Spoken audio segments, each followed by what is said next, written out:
Everyone, good morning and welcome back to Bangla blog channel. এই কিছুক্ষণ আগে ঘুম থেকে উঠেছি, রোজ একই কথা বলি। এই ফ্রেশ হয়ে এলাম, এখন ব্রেকফাস্ট করতে যাবো। আজকে কোর্ট ছুটি আছে আজকেও, কারণ আজকে হচ্ছে মহরমের ছুটি আছে। তো যাই ব্রেকফাস্ট করতে। এখন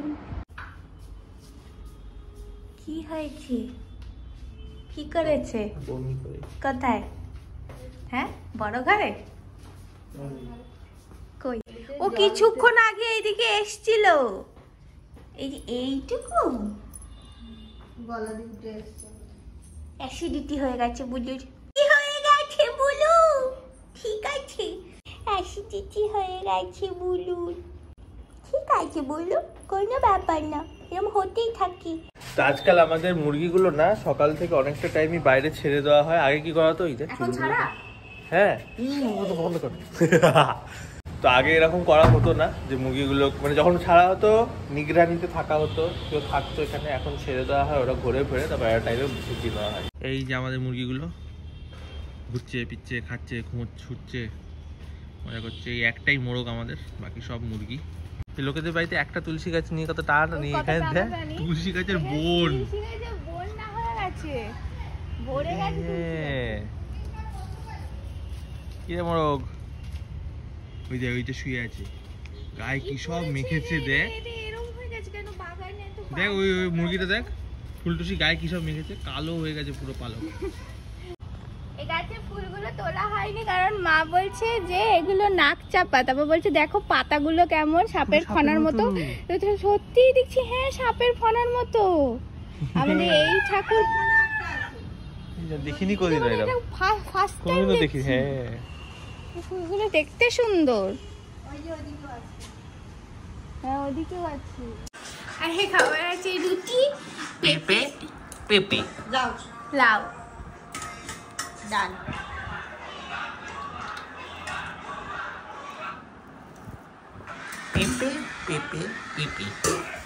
পেঁপে দিয়ে ডাল, পেঁপে দিয়ে তরকারি, পেঁপে দিয়ে বড়ি দিয়ে ঝোল। আমাদের যত বয়স বাড়তে থাকে আমাদের মুখে অনেক প্রবলেমস আছে, সেটা লাইনস হতে পারে, রিঙ্কেলস হতে পারে। তো সেগুলোকে বাঁচিয়ে রাখার জন্য সব থেকে বড় কারণ এটা হওয়া হচ্ছে গ্র্যাভিটি সবকিছু নিচের দিকে টানে। তো তোমার মুখের চামড়াগুলোরও প্রেশার পড়ছে, রাইট? তো সেগুলোকে ঠিক রাখার জন্য, ফার্ম রাখার জন্য একটা জিনিস করতে পারো। সেটা শুধু ফার্ম থাকবে না, তোমার স্কিন গ্লোয়িং হবে। অনেক অনেক ভালো বেনিফিটস আছে। সেটা হচ্ছে এই আইস। প্রতিদিন সকালবেলা দাঁত মাজার সময় বা সকালবেলা যে কোনো টাইমে উঠে পুরো ফেসে আর কি রোল করছে এইভাবে। প্রথম একটু কষ্ট হবে খুবই, কারণ বরফ ঘষা মুখে অভ্যেস নেই, বাট আস্তে আস্তে অভ্যেস হয়ে যায়। তো এটাতে অনেক ভালো হেলথ বেনিফিটস হয়, বাট প্রথম 1 বছর হয়তো কিছু বুঝবেই না। এটা হচ্ছে লং টার্মে গিয়ে এটার এফেক্ট পাবে। খেয়ে দিয়ে উঠে এসেই দেখতে পাচ্ছ মেকআপ ঠুসে নিয়েছি মুখের মধ্যে, অনেক গাদা, এক গাদা এরকম করে। যাই হোক, এখন কারণ রিল শ্যুট করা হবে, আমাদের একটা ওই ব্র্যান্ডের শ্যুট আছে, সেটা করতে হবে। তার সাথে আমি ভাবছি 2-1টা পার্সোনাল রিলও করে নেবো। ওর অ্যাকচুয়ালি 2টো থেকে অফিস স্টার্ট, এই কারণে এরকম বলছে। যাবো উপরে গিয়ে শাড়ি ডিসাইড করতে। শাড়ি ডিসাইড করাটা একটা খুব প্যাথেটিক ব্যাপার, কোনটা পরবো বুঝতে পারি না আমি। তো ফাইনালি ভাবছি এই শাড়িটা পরি। এটা একটা বিয়ের পাওয়া শাড়ি, রেড কালারের শাড়ি, যেহেতু রেড কালারের শাড়ি পরলে রিলে ভালো ভিউ যায়, এটাই পরছি। রেড কালারের ব্লাউজও আছে আমার কাছে। হ্যাঁ, আমি তো দেখাইনি আমি কেমন দেখতে লাগছে। রান্না করতে এসেছি, সবাই এটাই কমেন্ট করে, এত সেজে গুজে কেউ রান্না করে, চুরি করে কেউ রান্না করে, চুল ছেড়ে কেউ রান্না করে। এই যে রান্না করলে এই যে এইরকম হয়, এই শাড়ি পরে যতক্ষণ আমি এই আয়নার সামনে নিজেকে না দেখাবো আমার শান্তি হয় না। যাই হোক, এরকম লাগছে শাড়িটা পরে, সুন্দরই লাগছে। ভাবলাম যে কেন পরলাম, পুজোর মধ্যে পরতে পারতাম, অষ্টমীর দিন লাল লাল শাড়ি। যাই হোক, আমি এখন একটার সময় এই যে চা করে নিয়ে এসেছি, কারণ এই চা দিয়ে শ্যুট হবে, তাই এই চা করা হয়েছে একটার সময়। এই জাস্ট কমপ্লিট হলো সবকিছু করা, বাজে এখন 1:30। শুভ স্নানে ঢুকে গেছে, আমি এই স্নান করতে যাব, সব ছেড়ে টেড়ে তারপর লাঞ্চ করব।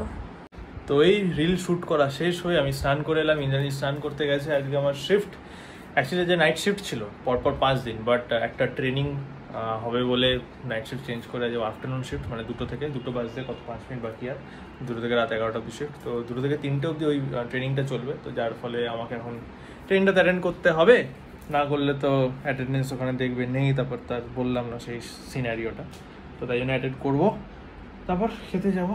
খাবার আছে ভাত, করলা, শাক, মাছের তেল, মাছ ভাজা, মাছের ঝাল, আর এখানে মনে ডাল তরকারি আছে, চিচিঙের তরকারি আছে। মা এখন খেতে বসছি, শুভ একটু পরে খাবে, ওর অফিসের মিটিং চলছে তাই ওর এমনিতেও খিদে পাইনি, এখন আমাদের পেয়ে গেছে। এখন 4টে বাজে, 1 ঘন্টা কলটা চলার কথা ছিল, প্রায় 2 ঘন্টা চললো। এই এখন 3:30টায় গেছিলাম খেতে, তাও কল চলছিল, এই এখন খেয়ে এলাম। অফিস চলার সময় শুভ খুব বাজে ব্যবহার করে, খুব খিটখিট করে, একটু ভালো করে কথা বলে না। কেন করিস এরকম? সত্যি কথা বলতে আমি লাইফে যদি একটাই জিনিস ঘেন্না, মানে সে মানে থুতু ফেলার মতো ঘেন্না করি, সেটা হচ্ছে আমার চাকরিটাকে। জবে থেকে শুরু করেছি, তবে না তখন তো খুবই ভালো লাগতো, এই ধরে নাও 2020 শুরু থেকে, মানে লিটারেলি ঘেন্নার এর থেকে বেশি ঘেন্নার হয়তো কিছুকে করা যায় না, এতটা ঘেন্না করি। এবারে বাইরের লোকের কি মনে হবে, ওর বা আমার মায়ের বা যে কোনো বাইরের লোকের, তোমাদের মনে হবে যে এই যে ঘরে বসে চাকরি করছে, টাকা কামাচ্ছে, তাতেও এত সমস্যা, তাতেও বেশি বেশি ব্যাপার, কত লোকে চাকরি পায় না। সবই ঠিক, সবই 100%ই ঠিক, কিন্তু ব্যাপার 100% তাই তো, 100% ঠিক কথা। কিন্তু ব্যাপারটা হচ্ছে এটা যে তুমি যদি এইভাবে ইমাজিন করো যে তোমার কাছে একটা খুব সুন্দর বউ আছে, তাকে দেখতেও সুন্দর, যার ফিগারও খুব সুন্দর, কিন্তু তুমি তার সাথে বাড়িতে থেকে শান্তিতে থাকতে পারো না, প্রচণ্ড এই ওই জিনিসপত্র নিয়ে অশান্তি। যে একটা কথা আছে, বলেছিল ওই যে জ্যাক স্প্যারো, ডিভোর্স কেসটা হলো যে সব থেকে খারাপ প্রিজন এই পৃথিবীর হচ্ছে নিজের ঘর, যদি কিনা বিয়েটা ঠিকভাবে না করো বা বিয়েটা ঠিক মানুষের সাথে না হয়। তো তার মানে কি মেন্টাল পিসটা খুব দরকার। আর আমি যেটা আমার অফিস থেকে খুঁজে পাই না, কখন কখন ভালোবাসি জবকে, যখন কোনো কেউ কিছু বলে না বা কোনো রকমের, মানে আমার যা কাজ আছে আমায় করতে দিয়ে দেবে, আমি আমার টাইম মতো করে নেবো, যেটা কিনা গত 2 বছর হয়েছে। বাট এই প্রজেক্টে সেরকম নয়, এই প্রজেক্টে অন্যরকম পলিসি এদের। বাট যাই হোক, আমার পছন্দই না যে আমার মানে এই চাকরিটা কন্টিনিউ করা, জাস্ট করতে বাধ্য তাই করছি। কদিন আর ক মাস বা ক বছর আমি কিছুই জানি না। বল কি বলবি সব শুনে? আমার কিছু বলার নেই। কিছু বলার নেই?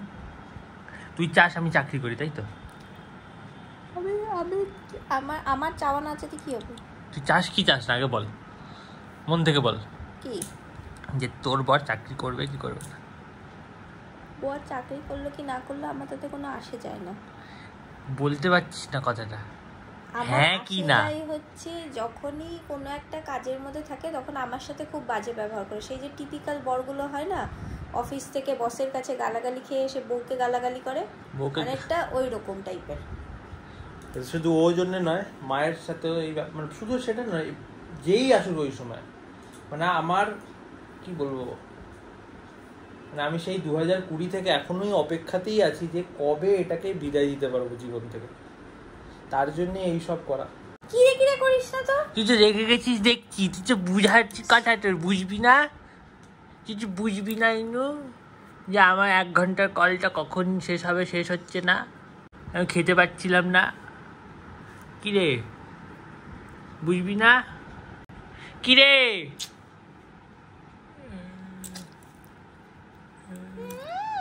আমরা সাময়িকভাবে একটা স্টপেজে এসে দাঁড়িয়েছি, কিন্তু এটা আমাদের গন্তব্য নয়। গন্তব্য হচ্ছে নবান্নের উপরে। চল কি হলো? ভিডিও থাম্বনেল তুলছে দেখো দুজনে, কি করব বলবি তো? এই তো হাঁ করে আছে, ভূতের গল্প, সবাই ভয় পেয়ে আছে। ও তো হাঁকা থাকবে, ভয়টা আমি হাঁকা থাকবো? ও হ্যাঁ, ও হাঁ করে থাকবে। 1 সেকেন্ডের ব্যাপার। আমি কি করবো? তুমি হ্যাঁ, ওই বাঁ হাত দিয়ে আঙুলে ফাঙুলে কিছু দেখা, মাঝখানে জায়গাটা ভরাট হবে। হ্যাঁ, রুটি বেলতে পারে যেই জন, সেই জনে সে বিচ্ছে ঈশ্বর। মানে এই পৃথিবী প্রত্যেকটি মাতে ঈশ্বর সেবিছে। এইটুকু খুব ভালো করে করতে পারি, এই যে এই ব্যাপারটা। তারপর হয় প্রথমটা তারপরে ঘোরানো, প্রথমটা এরকম এরকম আটা নাও ঘুরবে না, আটা কম নিলে ঘুরবে না। কমপ্লিট। এরকম হাত যেরকম ঝাড়ে